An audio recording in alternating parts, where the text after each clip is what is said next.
Hi, it's Denny and Jeff here today with the Henderson Classic Car Roll-In Committee, and the beautiful 57 Ford Fairlane 500 Skyliner you're seeing right now is owned by Wayne Quast of Arlington. This will be our feature car next Tuesday night, so you'll all get to see it up closer, but we wanted to give you a little bit of a preview of the car that we will be displaying on Main Street. Now, Ford made the retractable hardtop in 1957, 58, and 59. What an engineering marvel this is. When you think of no computers to synchronize everything, this car has 7 reversible electric motors, and believe it or not, there are 610 feet of wiring to make this all work. And to do this operation, it's controlled by one switch. Unbelievable. Ford made over 48,000 of the retractable Fords between 1957 and 59. Look how that drops in there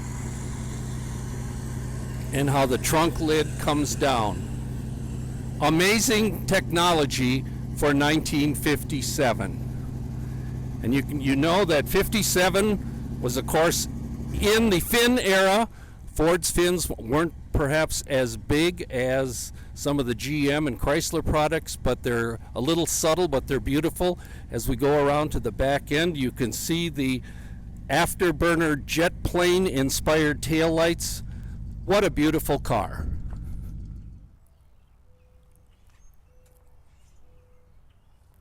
This is Wayne Quast from Arlington, an avid car collector. Not only does he have this beautiful 57 Ford Fairlane Skyliner retractable, but behind us he has a shed full of collectible cars, and he's been collecting and restoring vehicles all his life. Wayne, what about the history of this car? Where'd you find this? I found it sitting in the woods up by Stewart.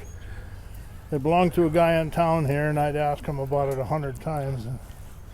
And he said, it's up at my brother's place. He says, I don't know what we're going to do with it.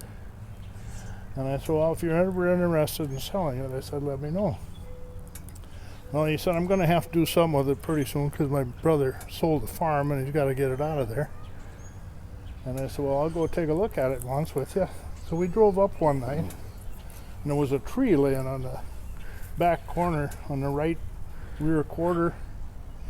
And the battery was still in it, stood in the woods there for 15 years. And I said, well, what do you think you got to have for it? He said, well, I had a guy from Hutch offer me $300 for it, but he never showed up. I said, I'll give you $300 right now. He said, okay, pay for one. So you did a total restoration? Yep.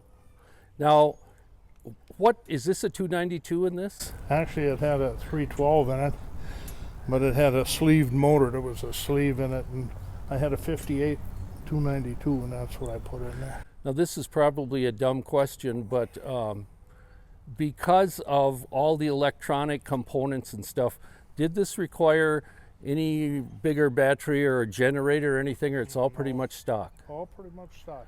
That's just amazing when you think of all the features on this. I've heard that the correct way to operate a retractable is on level ground. Is that correct? Pretty much so, or else it has a tendency to twist a little bit, or the wind can catch it. It certainly is a beautiful car, and we don't want to give away all your secrets. People will be able to ask you those questions next Tuesday night in Henderson. So we just wanted to give them a little bit of a preview of one of the many, many hundreds of amazing vehicles at the Henderson Classic Car Roll-In. Thanks for sharing, Wayne, and we'll see you Tuesday night. All righty.